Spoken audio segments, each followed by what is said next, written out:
Virat chilli powder అన్ని రకాల వంటలకు పచ్చళ్లకు సరైన chilli powder. No colour no chemicals. నమస్కారం, వెల్కమ్ టు ఐ డ్రీమ్. నేను మీ విజిత. ప్రస్తుతం మనతో పాటు ఉన్నారు హరీష్ తెన్నేటి గారు. సార్ మామూలుగా మోటివేషనల్ వర్డ్స్ ఎన్నో మనకు చెప్తూ ఉంటారు, ఎన్నెన్నో మంచి విషయాలు చెప్తూ ఉంటారు, స్పిరిచువల్గా ఎన్నెన్నో మంచి విషయాలు చెప్తూ ఉంటారు.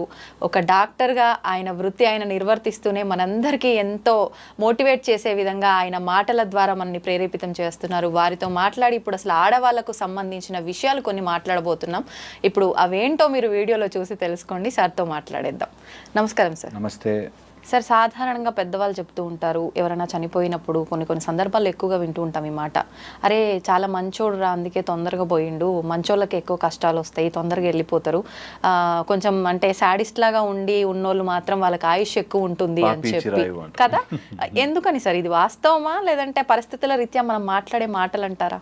అట్లా అని కాదు, కొన్ని వాటి వల్ల డిరైవేషన్ చేశారు అనమాట. అంటే ఇక్కడికి వచ్చేది మన బోత్ పాప పుణ్యాలు అనుభవించి వెళ్ళడానికి. కరెక్ట్. ఓకే, పాపాలు ఉంటే మొత్తం ఆ మీటర్ అంతా అయ్యేదాకా వెయిట్ చేస్తారు. పుణ్యం తొందరగా అయిపోతుంది కాబట్టి దే విల్ గో అంటారు.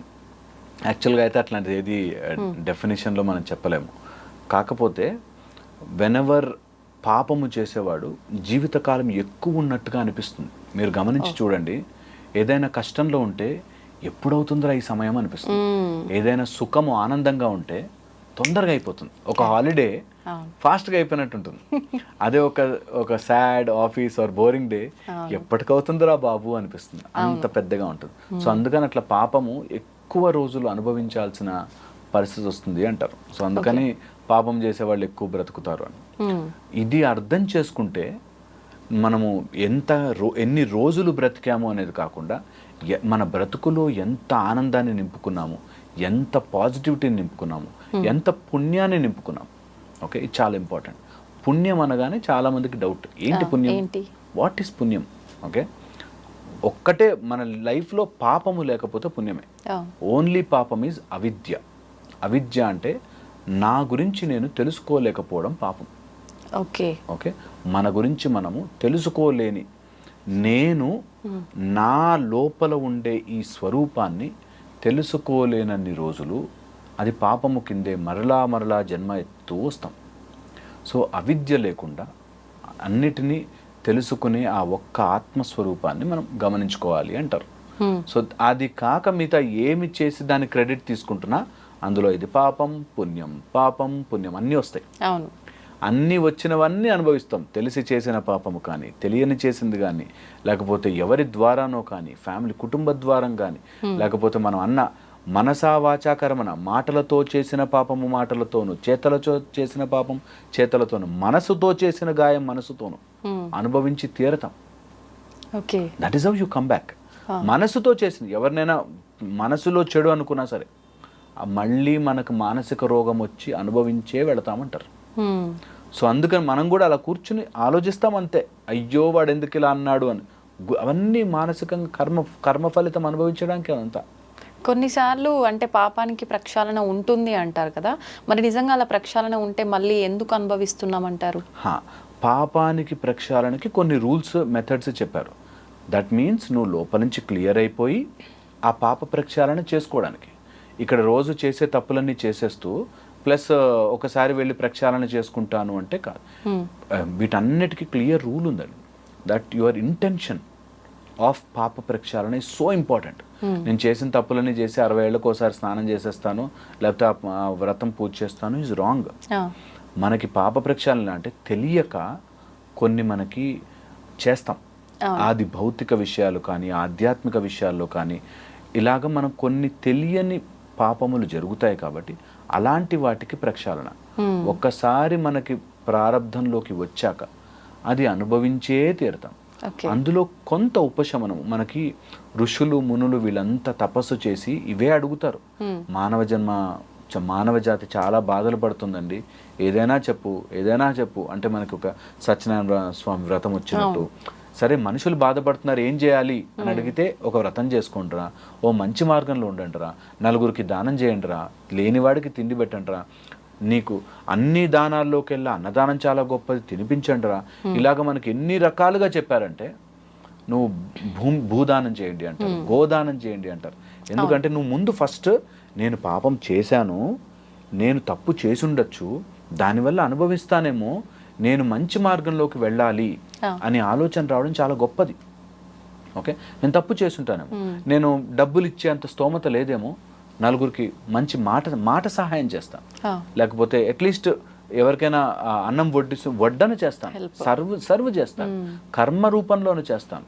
లేదు ఏమీ కాకపోతే నలుగురికి హాని కలిగించే మాటలు కాకుండా పాజిటివ్ మాట్లాడతాను, సంథింగ్ లైక్ దట్. మనకి పాప పరిహారం చెప్పారు. మనకి పాప పరిహారాలు అంటే ఓన్లీ ఏదో సినిమాల్లో చూపించినట్టు కాదు, చాలా ఇంట్రికేట్ లెవెల్ నుంచి పాప పరిహారం ఉంది. చాలా సింపుల్వి, మీరు నమ్మరు. ఎట్లాంటి పాప పరిహారాలు ఉన్నాయి తెలుసా? ఎప్పుడైనా మనకి ఆవు కనిపిస్తే 2 బనానాలు పెట్టండి, 2 అరటిపళ్ళు, అలాంటివి కూడా మనకి చాలా శనగలు ఇవ్వండి, లేకపోతే ఇంత వ్రతం చేసో లేకపోతే ఏం చేసి కొంచెం ప్రసాదం పెట్టండి. స్మాల్ థింగ్స్ అక్కడి నుంచి మొదలుపెట్టి చాలా పెద్దగా ఏదైనా చేసుకోవడానికి ఉన్నాయి, కానీ వాటి వల్ల డైరెక్ట్ ఎఫెక్ట్ కాదు, ఇండైరెక్ట్ ఎఫెక్ట్. దట్ నువ్వు ఓకే నేను తెలియక ఏదైనా తప్పులు చేసుండొచ్చు, ఏదైనా పాపము చేసుండొచ్చు, ఆ పాపాన్ని పోవడానికి శాస్త్రము రకరకాలుగా డివైడ్ చేసి పెట్టింది. దట్ డజంట్ మీన్ ఇవి చేసేస్తాను నేను మళ్ళీ పాపాలు చేస్తాను అనే మైండ్ సెట్ ఉన్నవాడికి అది పని చేయదు. As simple as that. So నేను తప్పులన్నీ చేస్తాను, ఒకసారి పుష్కరాల్లో మునిగేస్తాను కాదు. అది యాక్చువల్గా కూడా మన హిందుత్వాన్ని అర్థం చేసుకున్న వాళ్ళు అందరూ అర్థం చేసుకుంటారు. నీకు భగవంతుడి సాక్షాత్కారం రావాలి అంటే గుడిలో కూర్చున్నంత మాత్రం రాదు, నా మనసు ప్యూరిఫై అవ్వాలి, గుడి కూడా నాకు ఒక మాధ్యమం అవుతుంది అని తెలిసే వెళ్తాం అందరం కూడా. సో అందుకని పాప పుణ్యాలు ఏది లెక్క వేసుకున్నా కూడా నువ్వు ప్రక్షాళన ఆర్ ఏదైనా దాన్ని చేసుకోవాలి అనుకుంటే యువర్ థాట్ ప్రాసెస్, యువర్ లోపల నుంచి నీ ఇంటెన్షన్ అంతా మారుతూ పరిహారం కూడా చేసుకుంటే నీ లోపల ఒక క్లెన్సింగ్ స్టార్ట్ అయ్యి మంచి బుద్ధి వస్తుంది.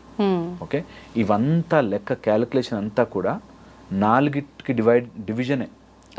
మనస్సుని కరిగించుకోవడం ఆర్ స్ట్రీమ్ లైన్ చేసుకోవడం, దేని ద్వారా? బుద్ధి ద్వారా, మన ఇంటెలిజెన్స్ తోనే. నేను తప్పు చేసుండానేమో, నేను సూపర్ తెలివైన అనుకుని చాలా మందిని తిట్టుంటాను, వాటి నుంచి ప్రక్షాళన. దీంతో పాటు మన లోపల ఉండే ఈగో, అహంకారము, ఆ అహంకారాన్ని మనం స్లోగా తగ్గించుకుని నేను మనిషినే, నేను తప్పులు చేసుంటాను, నేను పాపాలు చేసుంటాను, నేను ఎంతమందినో బాధ పెట్టుంటాను, ఈ జన్మలో బాధ పెట్టకపోవచ్చేమో కానీ పెట్టుంటాను అని చెప్పి మనం తెలుసుకోవడం. వీటన్నిటిని చేస్తే ఆ చిత్తము కర్మబంధం నుంచి కర్మబంధం కరగడం స్టార్ట్ అయ్యి చిత్తము ఆత్మగా ఎవల్యూట్. అది తెలిసిన రోజున ఎవ్రీథింగ్ ఇస్ బ్యూటిఫుల్. ఎంత బాగుంటుందో. ఏది అంటదు, ఏది నిష్కామంగా ఏది చేస్తామో అది మనకు అంటదు, అంతా భగవంతుడి పాదాల మీదకి వెళ్ళిపోతుంది. మనం వీఆర్ ప్యూర్ సోల్గా ఎవాల్వ్ అవుతాం. సోల్ కూడా మనకి ఏదో ఇంగ్లీష్ మాట చెప్పాలని కానీ ఆత్మస్వరూపం ఎంత బ్యూటిఫుల్గా ఉంటుందో అంత బ్యూటిఫుల్. ఇదే మనకి ప్రాసెస్. ఒక గుడికి వెళ్ళినా, ప్రదక్షిణాలు చేసినా, దండం పెట్టినా, గంట కొట్టినా, ఏది చేసినా ఇదే ప్రాసెస్. లోపల నుంచి ప్యూరిఫై అవుతున్నా. That's the method.